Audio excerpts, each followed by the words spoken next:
Bom dia, irmãos e irmãs. Graça e paz. Amém. Toda glória seja dada ao Pai, ao Filho e ao Espírito Santo. Hoje, amanhã e para sempre. Uma honra estar aqui para exaltar o nome de Jesus. Que Deus abençoe a vida do nosso querido pastor Arival, que tem tido iniciativas tão preciosas para que nós nos voltemos à presença do Senhor. Eu quero convidá-lo, sem mais delongas, a abrir comigo a palavra de Deus nessa manhã, lá no livro do profeta Isaías. À tarde eu vou pregar uma mensagem que está nesse livro que o pastor Ivan anunciou. O tema vai ser a oração do avivamento. Mas nessa manhã o Espírito do Senhor colocou no meu coração para que expusesse para você Isaías, num capítulo muito conhecido da Bíblia, capítulo de número 6. Isaías, capítulo 6. Eu convido você a que fique de pé. Enquanto você abre a Bíblia, e antes de começar o sermão, eu vou ler para você uma citação de Jonathan Edwards, com que expectativa ele pregava. E essa é a expectativa do nosso coração. Ele diz assim: devo pensar que meu dever é elevar as afeições de meus ouvintes tão alto quanto eu puder, contanto que sejam afetados com nada menos do que a verdade e com afeições que não são discordantes da natureza daquilo com que são afetados. Nosso povo não precisa muito de ter a mente cheia de informações, e sim de ter o coração tocado. E estão em grande necessidade do tipo de pregação que tem a maior tendência de fazer isso. Jonathan Edwards, citado nas páginas 20 e 21 do livro Pregação Reformada de Joe Bick. Que Deus toque o nosso coração, tal como desejava Edwards enquanto ouvimos a sua palavra. Deixa eu botar meu celular no modo avião, porque Jesus não vai me ligar. Vai falar comigo na pregação. Diz assim a palavra do Senhor. Isaías, capítulo de número 6. No ano da morte do rei Uzias, eu vi o Senhor assentado sobre um trono alto e sublime, e as abas de suas vestes enchiam o templo. Serafins estavam por cima dele, cada um tinha 6 asas, com 2 cobria o rosto, com 2 cobria os pés e com 2 voava. E clamavam uns para os outros, dizendo: Santo, Santo, Santo é o Senhor dos exércitos, toda a terra está cheia da sua glória.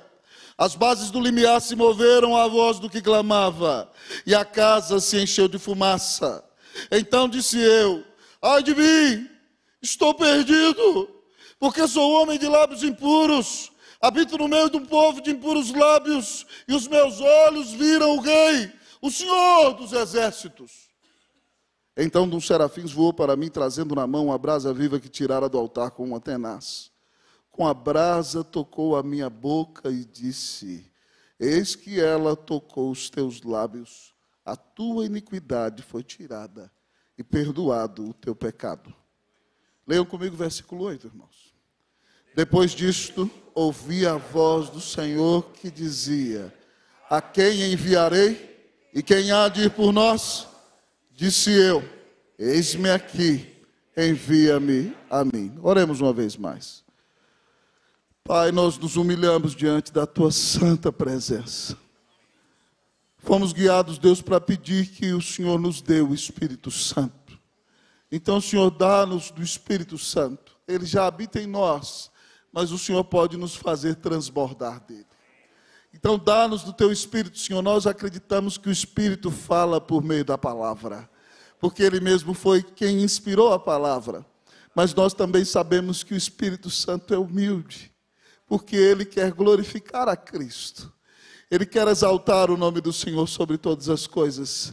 Então, Pai, eu quero te pedir algo, que pelo poder do Espírito Santo, o nome de Jesus seja levantado bem alto nessa manhã. Que ele seja exaltado sobre tudo e sobre todos. E, ó Deus, e que teu povo que aqui está tenha um encontro vivo e pessoal com o Senhor. Pai, nós nos reunimos aqui para pedir avivamento porque precisamos do Senhor. Sem ti nós nada podemos fazer. Pai, nós acreditamos que o Teu Espírito Santo é quem converte os eleitos. O Teu Espírito Santo é quem santifica a igreja. O Teu Espírito Santo é quem reaviva a igreja. O Teu Espírito Santo é quem, ó Deus, ó Pai, traz um despertamento espiritual para a transformação da nação. Então nós viemos pedir ao Senhor, Senhor, abre os céus e desce aqui.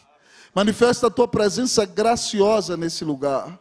E que o que vivemos aqui, ó Deus, reverbere para a glória de Deus, não só nas nossas igrejas locais, mas na nossa região, na nossa denominação, ou em várias denominações representadas aqui, e neste país, para a glória e para a honra do nome do Senhor.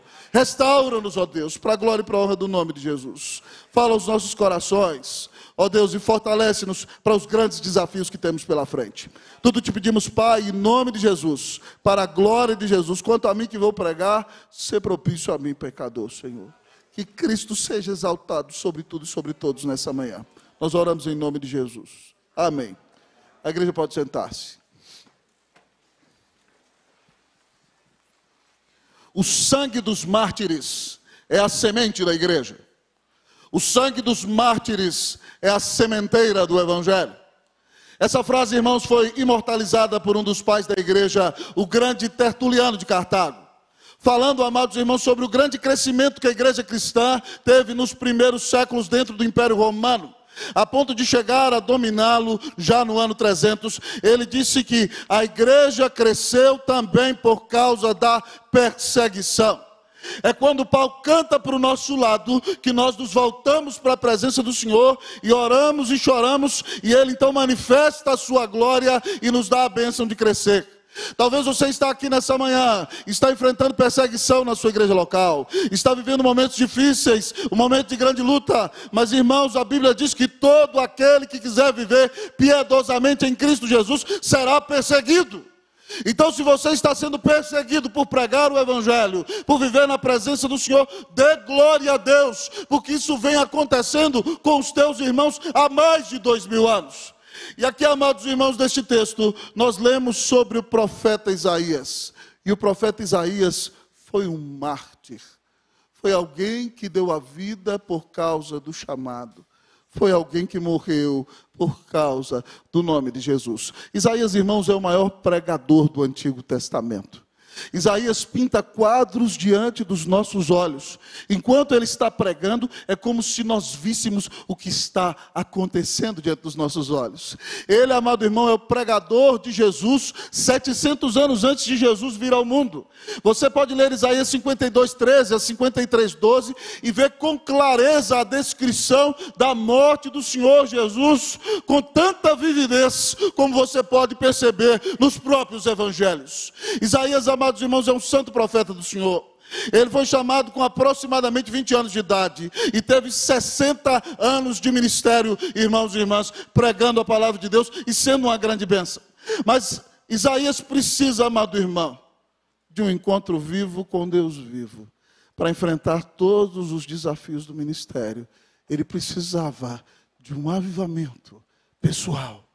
Isaías enfrentou grandes desafios. Nesse mesmo capítulo, o Senhor disse que ele ia pregar e o povo não ia escutar. Então ele enfrentou desafios pessoais no ministério. Ele enfrentou os grandes desafios do mundo dos seus dias. Senaqueribe invadiu Judá, irmãos, destruiu tudo e só não invadiu Jerusalém. Dias difíceis na política internacional. Ele teve grandes desafios espirituais, porque alguns dos reis de Judá, os quais ele ministrou, se prostituíram, adoraram outros deuses e desviaram o povo do Senhor. Isaías enfrentou grandes desafios ministeriais, grandes desafios na área da política dos seus dias, grandes desafios espirituais. Mas depois, amados irmãos, de 60 anos de fidelidade a Deus, nos quais você imagina que um pastor deve terminar em paz, Isaías, com 80 anos de idade, é obrigado a fugir do inconsequente rei Manassés e se esconde dentro de uma árvore. E o filho de um crente, Manassés, filho de Josias, manda cercar a árvore pelo meio. E Isaías então dá a sua vida por ser um homem fiel ao Senhor, para enfrentar tantos anos de tanto desafio, para enfrentar tanta dor, para enfrentar tanta angústia. Isaías precisa de um avivamento pessoal. Se você está aqui, amado irmão, Você sabe que ministério não é sombra e água fresca. Nós gostamos muito do Logos, dos cânticos antigos, mas não é viver calmo, sereno e tranquilo. É tempestade, é guerra, é luta. Mas o Senhor está no barco. Para enfrentar os grandes desafios do ministério, eu e você precisamos de um avivamento pessoal. Hoje o tema da mensagem é o avivamento pessoal. Minha sincera oração é que o Senhor dê um avivamento ao seu coração nesse dia, em nome de Jesus. Amém. Ao olhar para o texto, amados irmãos, a palavra nos diz que o avivamento pessoal nos leva ao conhecimento de Deus. O avivamento pessoal nos leva ao conhecimento de Deus. Irmãos, Isaías vive em dias muito difíceis. E o texto começa dizendo que no ano da morte do rei Uzias eu vi o Senhor. O rei Uzias, depois de Davi e Salomão, é o rei mais respeitado da história de Judá. Uzias reina 52 anos em Jerusalém. Uzias construiu muitas cidades em Judá. Uzias foi um financiador e patrocinador, amado irmão, da engenharia de guerra. Muitas armas foram levantadas nos dias de Uzias. Uzias também é um grande apoiador da arquitetura, amados irmãos, e da engenharia. Ele manda construir um aqueduto que leva água para Jerusalém. E naqueles grandes dias de intempestividade política e internacional, em que os assírios estão subindo, Judá é pequenininho, quando Uzias morre, o povo entra em desespero. Isaías, que é da família real, é da corte, também vive momentos difíceis. E o texto diz que no ano em que Uzias morreu, eu vi o Senhor assentado sobre um alto e sublime trono. Reis humanos podem morrer, mas o Deus eterno reina para sempre. Aleluia, amém. Ele está no trono. Isaías, amados irmãos, vê o Senhor sentado sobre um trono alto e sublime. Então, quando ele conhece a Deus, ele reconhece que o Deus dele é o Altíssimo. Ele é aquele que está alto e é maior do que tudo e do que todos. E ninguém se compara a ele em glória, em majestade e em poder. Mas o Deus dele, amado irmão, é soberano. Reis humanos morrem, reis passam, impérios passam, mas o Senhor está no trono e domina sobre tudo e cumpre o seu propósito para a glória e para a honra do seu santo nome. Ninguém se lhe pode opor. Mas Isaías, amados irmãos, além de ver um Deus altíssimo e soberano, diz o texto que ele vê o Deus santíssimo. E é impressionante você perceber comigo que os anjos não têm pecado. E aqui o texto fala que estão ali anjos chamados serafins. E a palavra no hebraico para serafim significa aqueles que ardem. Então eles são anjos que estão literalmente em chamas. Mas mesmo sendo anjos sem pecado, diante da glória do Senhor, eles têm que cobrir os seus olhos com duas asas. Eles têm que cobrir os seus pés por reverência e voar com outras duas asas. Aqui, amados irmãos, João nos explica que Isaías tem uma visão da segunda pessoa da Trindade. É uma cristofania, é uma visão de nosso Senhor, antes de se tornar Deus homem. E aqui então o Senhor está no trono, amado irmão, e os anjos cantam: Santo, Santo, Santo é o Senhor dos exércitos. Toda a terra está cheia da sua glória. Você sabe muito bem que no hebraico não tem superlativo. Então, quando o judeu quer enfatizar uma coisa, ele repete. Você lembra de Jesus dizendo: em verdade vos digo. No grego é amém, amém. Se Jesus falava amém, por que o presbiteriano não pode falar amém? Fala aí, amém. Amém, amém, vos digo.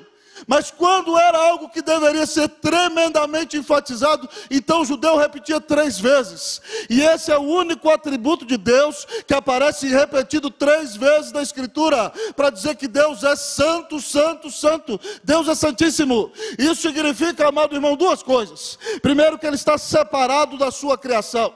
Ele está numa categoria totalmente diferente. Só ele é infinito, eterno, imutável. Só ele é santíssimo. Só ele é o incomparável Deus. Só ele é o autoexistente. Tudo que existe é criatura. Somente o Senhor é o Criador. Mas também significa que ele é Espírito puríssimo, que nele não há sombra de variação nem mudança, que nele não há pecado algum. E se nós queremos nos relacionar com ele, nós precisamos ser santificados. Isaías, num avivamento pessoal, conhece o Senhor, tem um encontro com Deus Altíssimo, com Deus Soberano, com Deus Santíssimo, com Deus Glorioso. Os anjos dizem: toda a terra está cheia da sua glória. Isaías está no templo orando quando tem essa visão. E ele vê os céus. E quando os anjos cantam, há um terremoto, amado irmão. Diz o texto que as bases do limiar do templo se moveram à voz do que clamava. E então o templo foi cheio da glória de Deus. O avivamento pessoal nos leva a conhecer a Deus. Nos leva a conhecer esse Deus que se revela nas Escrituras como Deus Altíssimo, como Deus soberano, que está no controle de tudo, como Deus Santíssimo, como Deus glorioso, onipresente, que enche toda a terra com a sua glória. Se você quiser um avivamento pessoal, será uma grande bênção para a sua vida, porque Ele vai te levar a conhecer cada vez mais ao Senhor. Irmãos, e muitas vezes no nosso meio, nós, infelizmente, achamos que ter boa teologia contradiz a piedade. Ter boa teologia contradiz a intimidade com Deus. E tem gente que é bom teólogo, mas se começa a orar, algumas pessoas já dizem: é pentecostal. Mas, amado irmão, um dos maiores teólogos, citado várias vezes por Ronaldo aqui ontem, da história da igreja, é Jonathan Edwards. Jonathan Edwards é considerado, amados irmãos, o homem mais inteligente da história dos Estados Unidos da América. O maior filósofo daquela nação. Moço crente, criado numa época de muita piedade, descendente dos puritanos. Quando ele era jovem, ele tomou uma decisão, uma resolução que disse que ele se decidia diante de Deus a ser a pessoa mais piedosa, mais consagrada e mais entregue nas mãos de Deus de toda a sua geração. Então, amados irmãos, Edwards foi pastorear em Northampton para substituir o seu avô no pastorado. Mas diferentemente do seu avô, ele era um homem muito dado aos estudos. Ele levantava às 4 da manhã, comia muito pouco e estudava 13 horas por dia. Até hoje, amados irmãos, quando nós lemos Jonathan Edwards, até você que estuda teologia, você tem que prestar atenção no que está lendo. Tamanha capacidade e a profundidade daquele homem. Mas mesmo sendo, amados irmãos, um homem de tanta profundidade teológica, Edwards era um homem que tinha um relacionamento vivo e pessoal com o Senhor. Geralmente, nos fins da tarde, ele subia em seu cavalo e com sua querida Sarah Edwards, com a qual teve 11 filhos, eles cavalgavam naquela região de Connecticut e oravam ao Senhor e tinham profundas experiências com Deus. No ano de 2003, eu li um livro de David Martin Lloyd Jones chamado Os Puritanos, recomendo você que leia. E Lloyd Jones conta em uma das suas palestras que houve um dia em que Jonathan Edwards foi orar, no fim da tarde, na floresta de Connecticut. E ele estava orando, amados irmãos, e ele teve uma visão do Cristo glorificado. Ele teve uma percepção da glória de Deus. E ele conta que ele ficou tão aturdido com aquilo que viu, que ele chorou ininterruptamente durante 2 horas seguidas. E se perdeu na floresta que ele conhecia como a palma da sua própria mão. Você conhece o Senhor? Você não precisa conhecer somente verdades lógicas sobre o Senhor. A Escritura é palavra infalível, inspirada e inerrante. Ela é suficiente, mas ela nos ensina que nós podemos conhecer o Senhor na prática. Não adianta você saber que Deus é soberano só na sua cabeça. E no dia em que você enfrenta uma tragédia, você perde um familiar, você é perseguido, você abdica da fé. Você entra em desespero. Você precisa conhecer o Senhor no seu dia a dia. Pastor, como eu conheço o Senhor? É estudando a palavra, é invocando a Ele em oração, é jejuando e é confiando que nada, absolutamente nada acontece com você por acaso. Que nem um fio de cabelo cai da tua cabeça sem a permissão do Senhor. Então, se eu estou careca, aleluia, glória a Deus, Ele está no controle de tudo. O Senhor é soberano e Ele te ama. Preste atenção, aquele que está no controle de tudo, deu o Filho dele na cruz por você. Ele diz para você que a vontade dele na tua vida é boa, perfeita e agradável. Ele diz que todas as coisas vão cooperar para o bem da sua vida, você que ama a Deus. Ele diz que nunca te deixará, jamais te abandonará. Então, meu irmão, não se desespere. Se você está enfrentando dias difíceis, o Senhor está no controle de tudo. Ele está usando tudo isso para tirar a lama de você, para moldar você à imagem de Jesus, para que você seja quebrado e moído, mas para que Cristo seja exaltado em sua vida, sobre tudo e sobre todos. Querido irmão, clame a Deus por um avivamento pessoal, porque o avivamento pessoal vai te levar a conhecer mais a Deus. Irmãos, a maior bênção do Antigo Testamento era conhecer a Deus. Quando Arão impetrava a bênção, ele dizia: que o Senhor te abençoe e te guarde, o Senhor faça resplandecer o seu rosto sobre ti e de ti tenha misericórdia, o Senhor levante sobre ti o rosto e te dê a paz. A maior bênção que o cristão pode ter é conhecer o seu Deus. Então, amado irmão, clame: Senhor, deixa-me conhecer-te mais, em nome de Jesus. Enche-me do teu Espírito, enche-me da tua presença, enche-me da tua paz. Que Deus te leve a conhecê-lo cada dia mais e mais.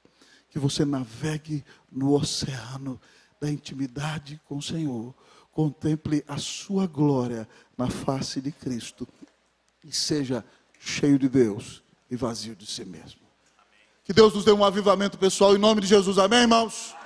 Vamos orar para que o Espírito Santo nos encha, vamos orar para que a presença do Senhor nos tome, vamos orar para que o Senhor atenha um fogo em nosso coração, que nos leve a amá-lo sobre todas as coisas, que nos leve a buscá-lo, que nos leve a conhecê-lo, que nos leve a ser cheios da sua presença, em nome de Jesus, amém. Amém. Que Deus nos dê um avivamento pessoal. Você quer um avivamento pessoal? Amém? Eu quero, eu preciso. O texto continua a nos mostrar que o avivamento pessoal nos leva à convicção de pecado. O avivamento pessoal nos leva à convicção de pecado.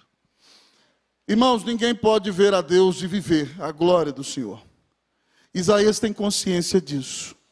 Então, depois de ver a glória do Senhor, ele diz: ai de mim, eu estou perdido, porque sou homem de lábios impuros, habito no meio de um povo de impuros lábios, e os meus olhos viram o Rei, o Senhor dos exércitos. Outra tradução, a tradução espanhola, diz assim: ai de mim, eu morri, estou morto, acabei. Teve uma irmã que chegou para mim e falou assim: Isaías devia xingar palavrão pra caramba, né, reverendo? Ô, homem boca suja.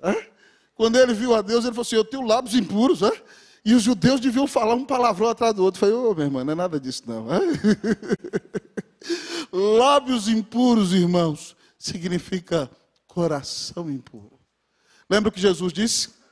A boca fala do que o coração está cheio. Da abundância do coração a boca fala.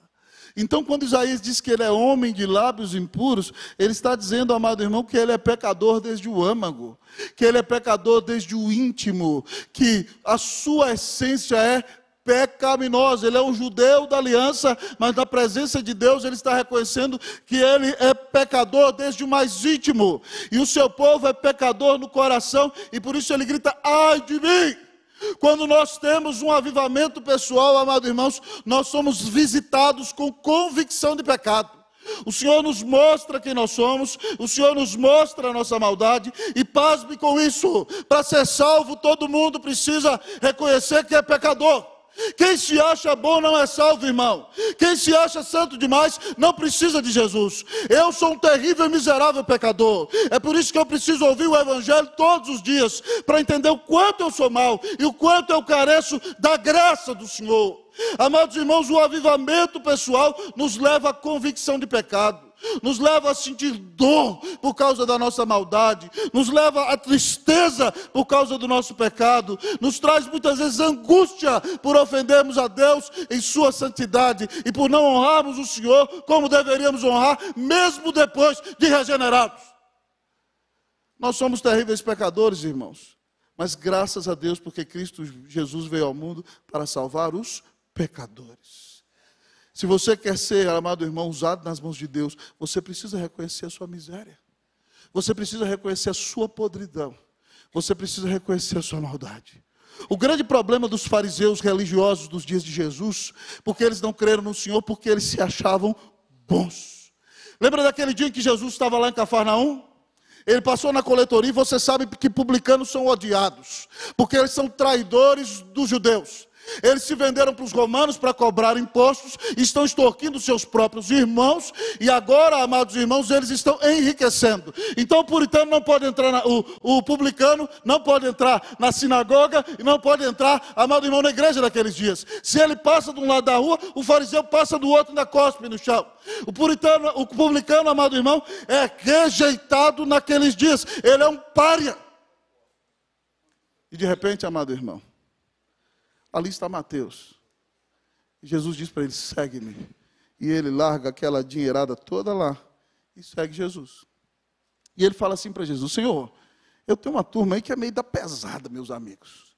Tudo barra pesada, cambada de publicano, ninguém vai na sinagoga, não é povo que ora muito não. E tem umas prostitutas aí da cidade, e o Senhor me salvou, então o senhor aceita reunir com eles? Jesus não perdia uma, né? Veio buscar e salvar o perdido, na hora. Então Mateus, amado irmão, faz um banquetezão na casa dele. E convida a publicanaiada toda, as pecadoras, as prostitutas. E está lá Jesus sentado, amado irmão, na mesa com aquele povo, amado irmão, daquela laia. As casas tinham portas abertas. Os fariseus pararam na porta e falaram assim, esse homem aí, diz que é profeta, diz que é rabi, diz que é servo de Deus, e se junta com gente dessa laia. E Jesus se levanta e fala assim,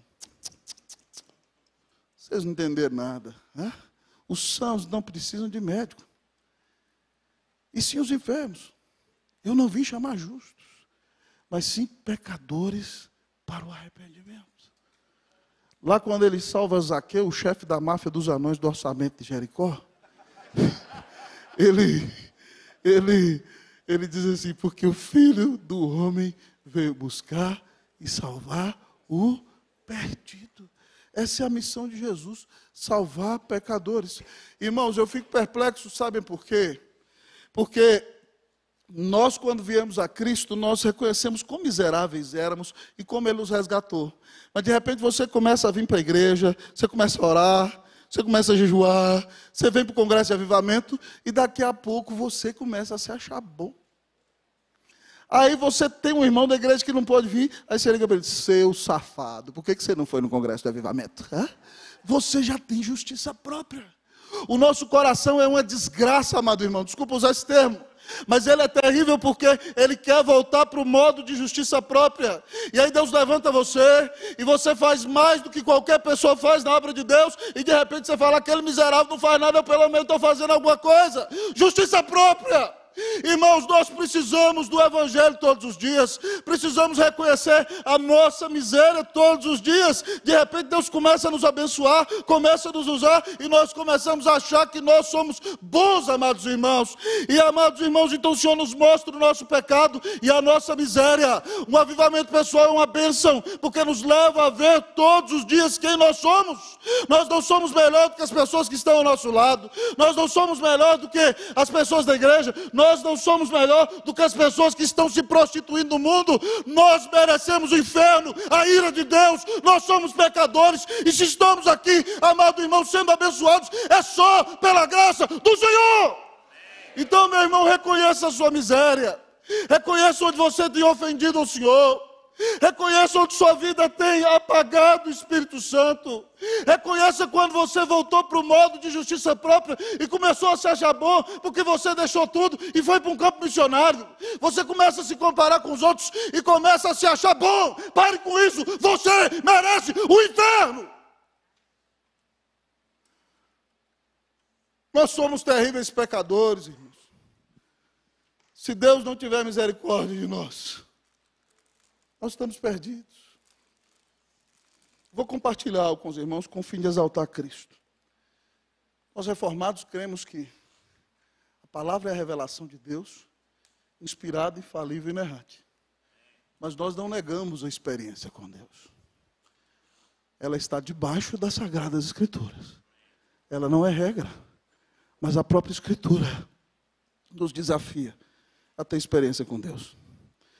Eu fui pastor, irmãos, no Chile 7 anos. Eu entrei no seminário com 17 anos.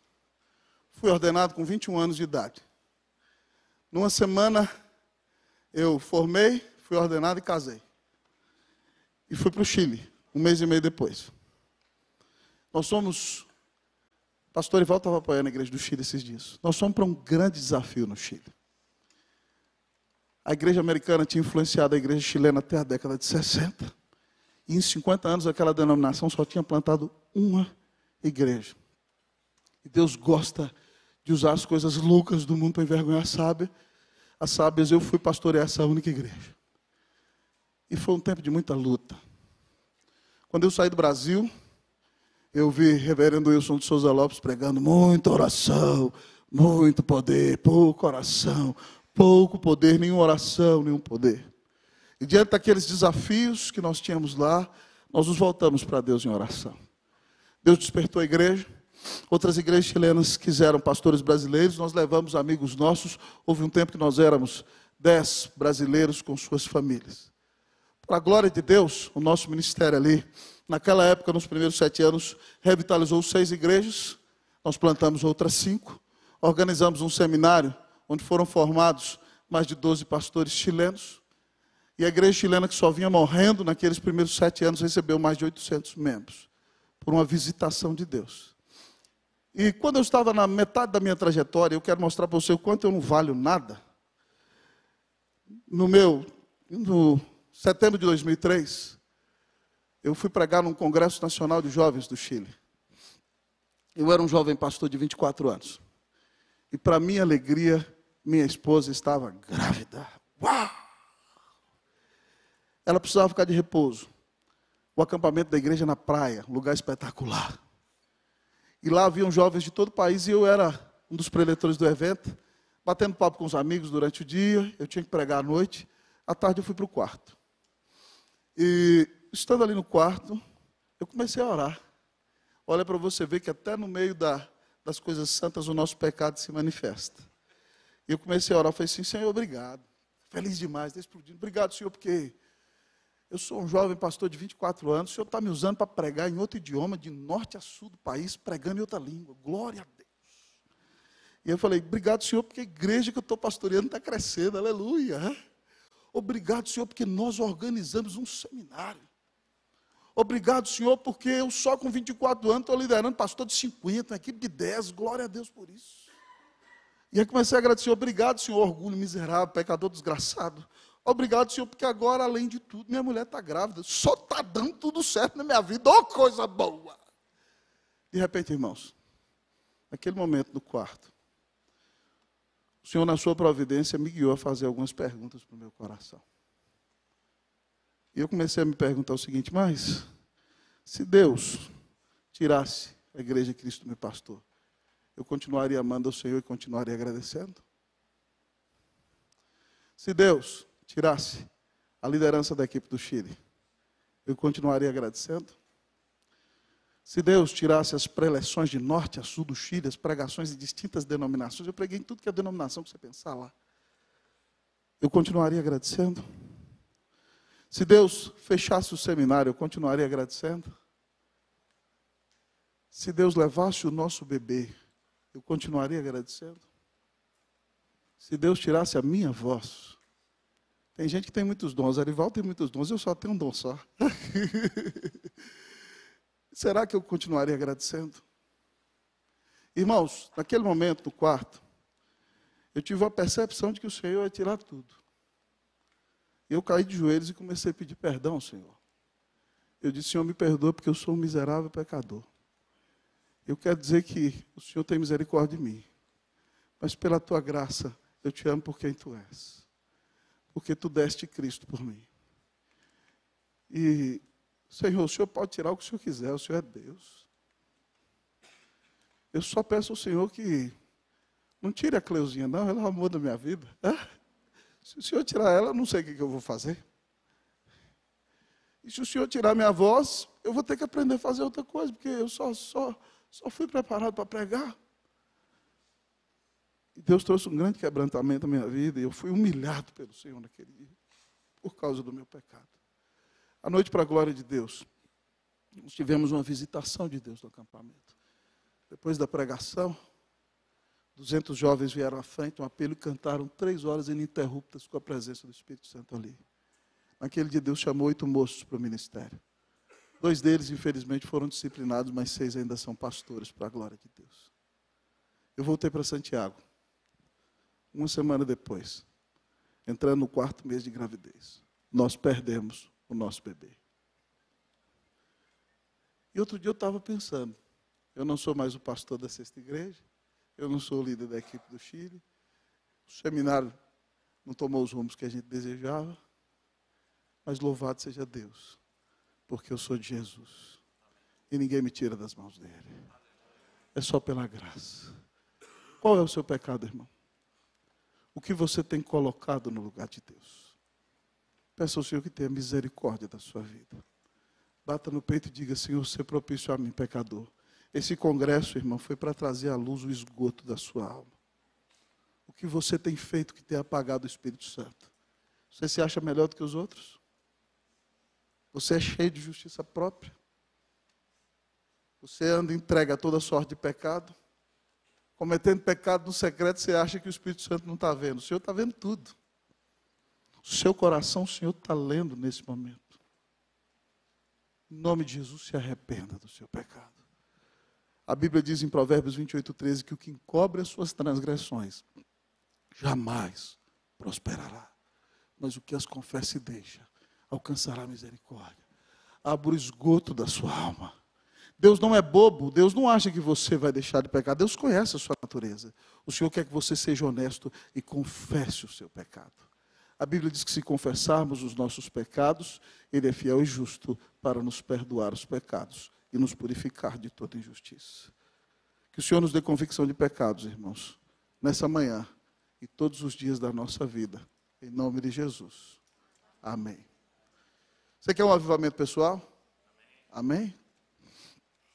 O texto nos desafia a clamar por um avivamento pessoal. O avivamento pessoal, irmãos e irmãs, além de nos levar ao conhecimento de Deus, e nos levar à convicção de pecado, o avivamento pessoal nos leva ao Redentor. O avivamento pessoal nos leva ao Redentor.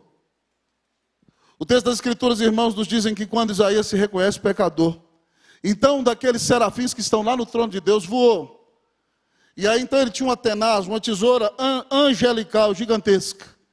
E ele foi lá, então ele voou lá do céu e veio para o templo. E ele foi lá para o altar do sacrifício. Você lembra que os sacrifícios eram mortos e o sangue era derramado no altar. E não era aquele sacrifício que perdoava pecados, mas é porque ele apontava para Cristo que no futuro deu sua vida na cruz para pagar os nossos pecados. Então quando o sangue era derramado ali, ele caía do altar e caía sobre a brasa de carvão. Então um daqueles serafins em chamas voou com uma grande tesoura, uma tenaz angelical, e ele tomou um daqueles carvões, uma daquelas brasas, e voou para Isaías e colocou o carvão na boca de Isaías. Imagine, meu, tss. Isaías não gritou. E aí o anjo diz para ele, eis que ela tocou os teus lábios, a tua iniquidade foi tirada, perdoado o seu pecado. Ué, pastor, vai dizer aí, missionário, que eu estou ensinando que você tem que botar carvão na boca de todo mundo da sua rua para perdoar o pecado, não é? O que significa isso? Irmão, o carvão é Jesus.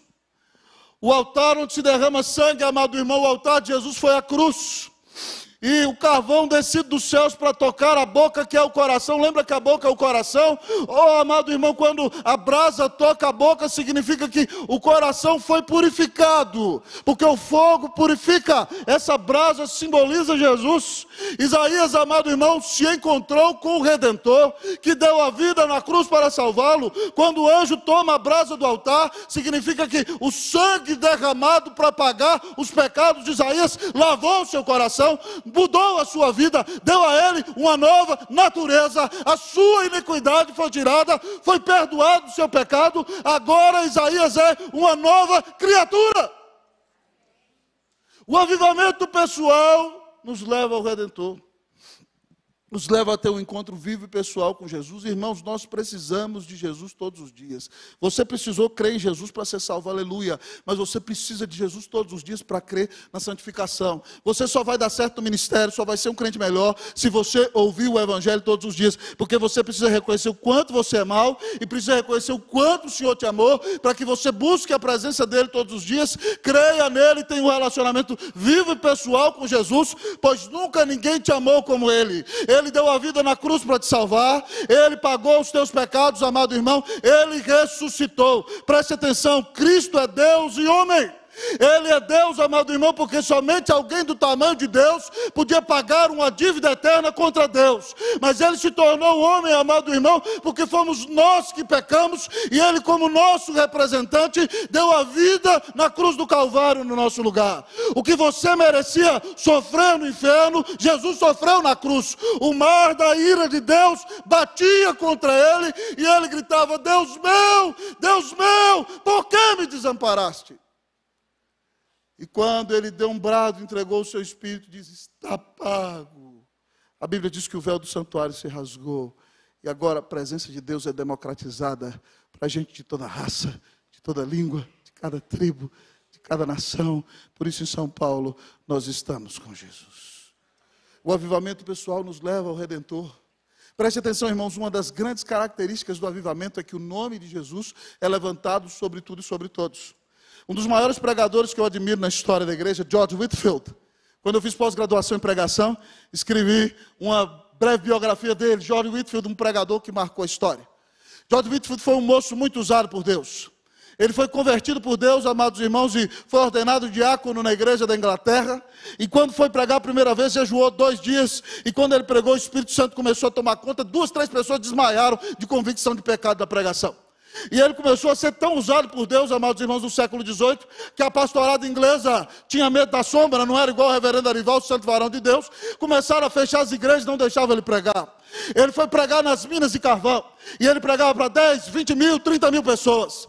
Depois ele foi pregar na América. Certo historiador disse que a pregação de George Whitefield foi responsável por unir as 13 colônias britânicas da América que viviam separados. Quando Whitefield pregava, amados irmãos, certa vez na Filadélfia, quando a cidade tinha 14 mil habitantes, 21 mil pessoas se reuniram na praça para vê-lo pregar, em cima, amados irmãos, da galeria do fórum.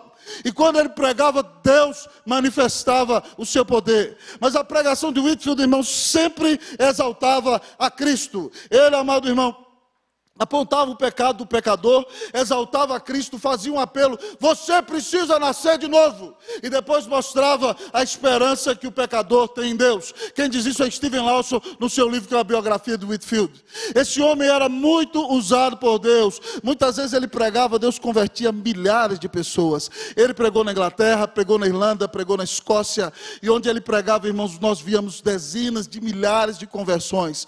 Oh, amados irmãos, Whitefield era o reverendo Hernandes da antiguidade. Ele, amado irmão, pregava no século XVIII, pasme, nos idos de 1700, para 20, 30 mil pessoas numa praça. Ele era muito usado por Deus. Ele era um homem cheio do Espírito Santo, mas o seu ministério exaltava Cristo.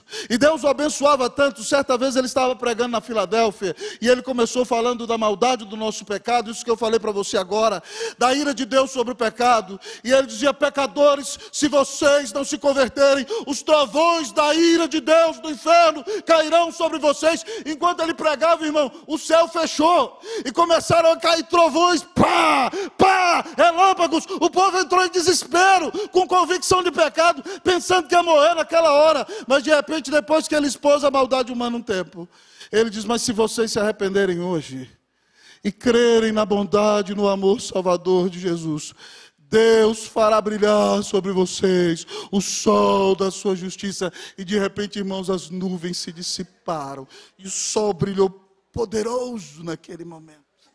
E pessoas foram convertidas poderosamente. Deus conspirava com ele a favor da pregação. Quando ele terminou de pregar, um repórter do jornal da época falou assim: pastor, eu copiei o sermão, posso botar no jornal? Ele falou: você pode, mas você não vai conseguir reproduzir os relâmpagos e os trovões. Deus usava aquele homem poderosamente. Mas, irmãos, quem é muito usado por Deus é perseguido. E o Whitefield era zombado. Depois, numa controvérsia entre calvinismo e arminianismo, ele era calvinista, ele foi perseguido por causa do seu ex-amigo John Wesley. Mas ele continuou crente e piedoso. Mas zombavam dele, e ele sempre exaltava Cristo. Eu quero te dar um testemunho do poder de Cristo na vida desse homem, até quem zombava dele. Até de quem zombava dele. Na cidade da Filadélfia, tinha um clube que se opôs aos avivamentos dele. Um clube de homens que se reuniam para beber. E eles botaram o nome do clube de Clube do Fogo do Inferno. E eles se reuniam para beber. E certo dia, naquele clube, estava um ator conhecido da América naquela época. E o Whitefield era zarolho, mas ele era muito eloquente. Hernandes diz no seu livro de pregação que se o Whitefield falasse a palavra Mesopotâmia, ele era tão eloquente que você já começava a chorar, só de ouvir ele falar Mesopotâmia. Então, ele era muito usado por Deus, e aí certo ator estava lá e falou assim: imita o pregador Whitefield, e o pregador meio com medo, assim, porque o Whitefield era cheio de unção. Imita o Whitefield, imita o Whitefield. E aí a multidão no clube foi tão incisiva, que aquele ator se levantou e foi imitar o Whitefield. E levantou sua mão e disse assim: digo a verdade, em Cristo eu não minto, se não vos arrependerdes, todos vós igualmente perecereis. Naquela hora, o Espírito Santo visitou aquela taberna. Aquele homem caiu sentado, convertido. O clube fechou. Nunca mais aqueles homens se reuniram para beber. O avivamento é isso. É o poder de Deus exaltando o nome de Cristo. Então preste atenção, pastor. O avivamento não se trata de você. O avivamento não se trata de mim. Quando o avivamento vier, o pau vai cantar para o nosso lado. Nós vamos ser perseguidos. Né? Não vai ser fácil.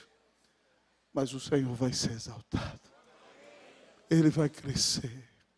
O avivamento nos leva ao Redentor. Pastor, e na aplicação aqui um parêntese. Pregue Jesus. Pregue Cristo. A Bíblia fala de Cristo. Lendo o livro de Lawson sobre Whitefield, Lawson dizia que a pregação de Whitefield, Cristo era o Cristo visto, mas era o Cristo sentido.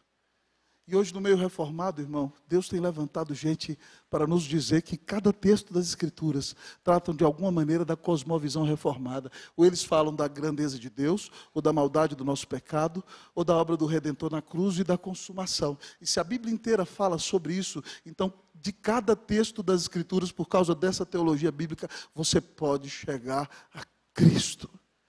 Eu li um livro esse ano, poderoso, de Joel Bick, e o nome do livro é Pregação Reformada. Ele diz que a pregação reformada tem que ser pregação reformada experiencial. Você tem que sentir a presença de Jesus e ela tem que tocar na alma. Ela prega as doutrinas poderosas das Escrituras, mas ela tem que pregar na alma. Eu vi, amado irmão, um palestrante lá no México, ensinando pela pessoal da Redeemer, o ensinamento da pregação de Tim Keller hoje. E hoje eu fiquei muito feliz porque eles adotaram esse conceito. Ele diz que a nossa pregação tem que ser cristocêntrica, cristotélica, ou seja, o propósito é apontar a Cristo, mas tem que ser cristofânica.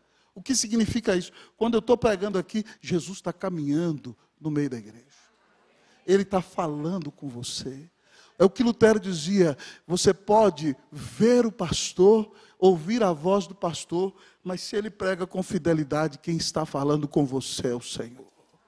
Nos últimos dias ele nos falou pelo Filho. Então, irmãos, esse momento de pregação é um momento de milagre, porque o Senhor Jesus está aqui. E o objetivo da pregação é apontar para Ele. Preste atenção, pastor, você quer que a igreja cresça, mas você está pregando Cristo, varão. Ou você prega só legalismo? O povo não precisa de nós. O povo não precisa da nossa intelectualidade. O povo precisa de Jesus.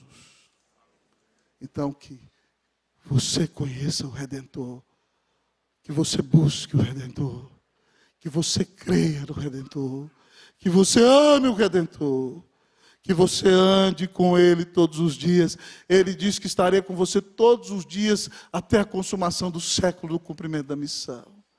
Que você ouça a promessa dele que diz: eu nunca te deixarei, jamais te abandonarei. Preste atenção, Cristo fala no livro, e o Espírito Santo fala com você por meio de Cristo. Convém que Cristo cresça e que nós diminuamos. Amém, meus irmãos?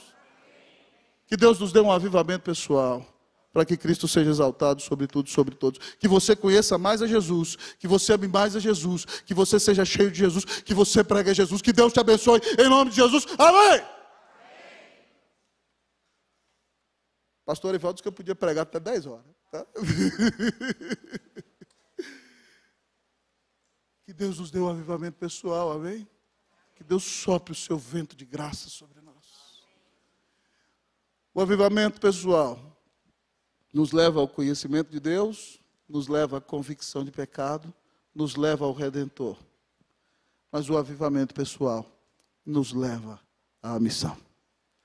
O avivamento pessoal nos leva à missão. Depois que Isaías tem esse avivamento pessoal, irmãos, Deus faz uma pergunta. Lembra que Isaías está no templo, Deus está no céu, no seu trono glorioso, mas as suas vestes descem do céu, enchem toda a terra e enchem o templo. E Deus faz uma pergunta. Imagine Deus perguntando: a quem enviarei? Quem há de ir por nós? Você acha que o Senhor não sabia que ele queria enviar Israel? É claro que ele sabia. Mas o Senhor quer mover o coração de Isaías a segui-lo. A quem enviarei? Quem há de ir por nós? E eu imagino que Isaías olhou para o lado, olhou para o outro, não tinha outro. E falou assim: Senhor, eu estou aqui. Ali humilhado: eis-me aqui. Envia-me a mim. Usa-me em nome de Jesus. Eis-me aqui. Envia-me a mim. Usa-me. O avivamento nos leva à missão. Preste atenção, irmãos. Todos os grandes movimentos de missão mundial começaram com grandes avivamentos. O nosso querido Simonton, que veio para o Brasil, plantador da Igreja Presbiteriana do Brasil no ano de 1859, foi atingido poderosamente por um grande avivamento espiritual, amados irmãos. Ele era um moço que tinha o coração ardente na presença do Senhor. Tanto é que, usando a linguagem de outro tempo, ele pediu a mesma coisa que a gente está pedindo nesse congresso: o enchimento do Espírito Santo. No último ano da sua vida, Simonton escreveu no seu diário: ah, quem me dera um batismo de fogo, que me purificasse das minhas escórias, que me desse um coração totalmente de Cristo. Nossa igreja nasceu nesse país, amado irmão, por causa dos avivamentos americanos. Oh, amados irmãos, nós vemos a igreja da Coreia, que manda missionários para o mundo inteiro, que está numa parceria, num projeto com a Junta de Missões Nacionais. A igreja da Coreia experimentou o avivamento. Quando a igreja experimenta o avivamento, nós respiramos missões, irmãos. Irmãos, uma das coisas mais maravilhosas, quando nós fomos à Coreia em 2015, pastor Arival e pastor Ko guiaram a viagem. Para mim, foi no dia em que nós entramos na igreja da Sarang. Nós chegamos em Seul na sexta, meio assim passados, depois de 27 horas de voo, e no sábado nós levantamos de madrugadinha, tomamos café no Outback, no hotel, e saímos na rua e entramos no metrô. Eu achei que a gente ia pegar o metrô. Quando a gente entrou no metrô, um lance de escada, 2 lances de escada, o metrô dava dentro da igreja presbiteriana Sarang. Uma igreja com mais de 100 mil membros. Quando nós entramos ali no sábado de manhã, 5h30, 6 horas da manhã, havia 3 mil pessoas invocando o Senhor. Reunião de oração das gerações.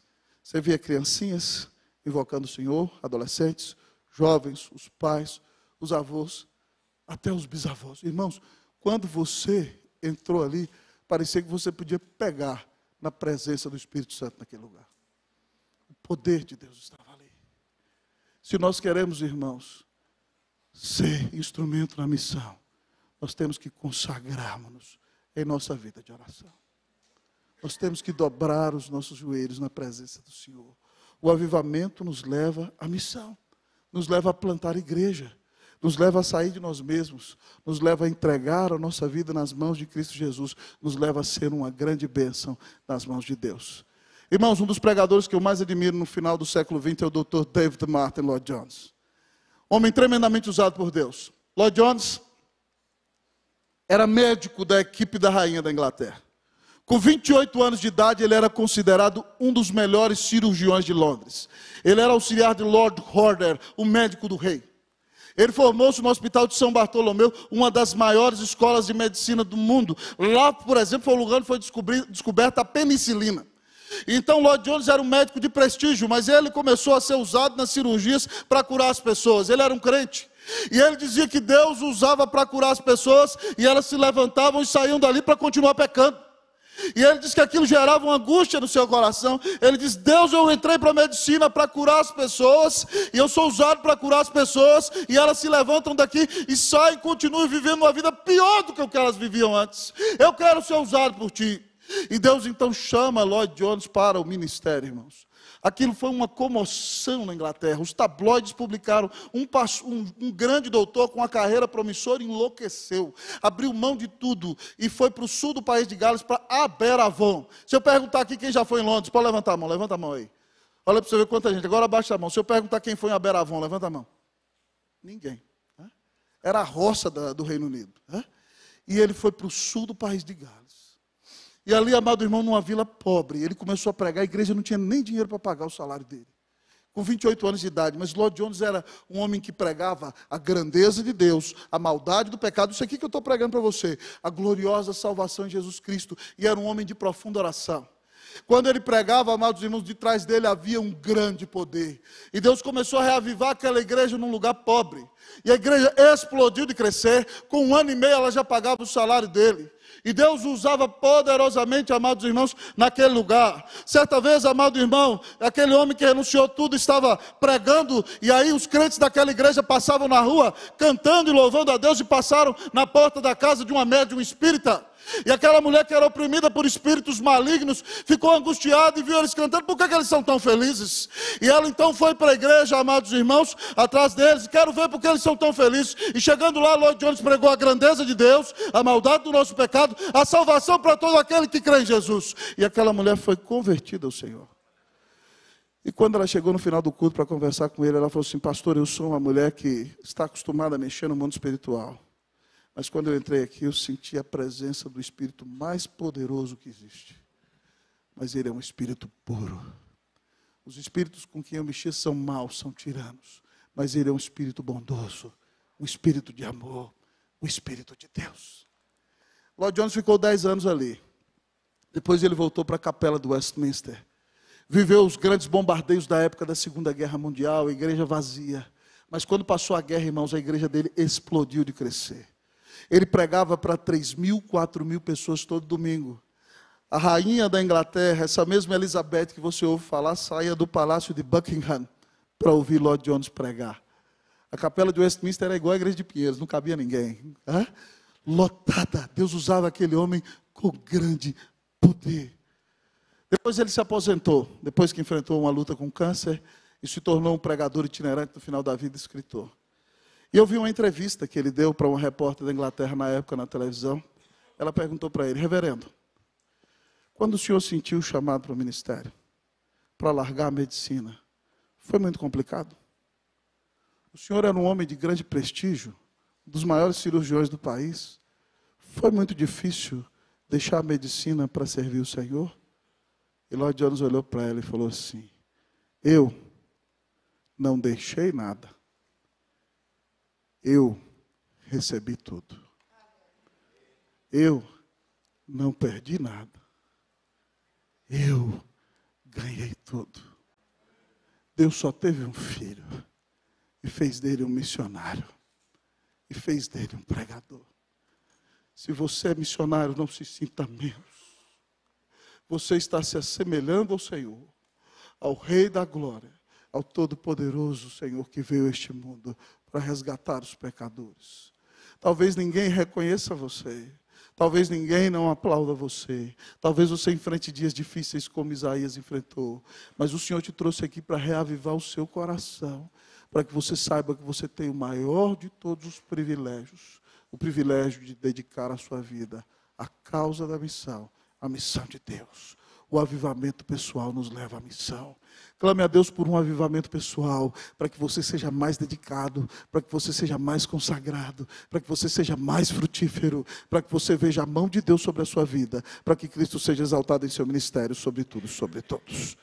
Você quer um avivamento pessoal? Amém? Em nome de Jesus, hoje, peça, Senhor, deixa-me conhecer-te mais. Senhor, eu abro o meu coração e apresento toda a minha miséria. Senhor, eu confio só em Jesus. Ele é meu único Redentor, o maior amor da minha vida. Eu quero dedicar a minha vida a servi-lo. Eis-me aqui, envia-me a mim. Que Deus te dê um avivamento pessoal, em nome de Jesus, para a glória de Jesus. Amém.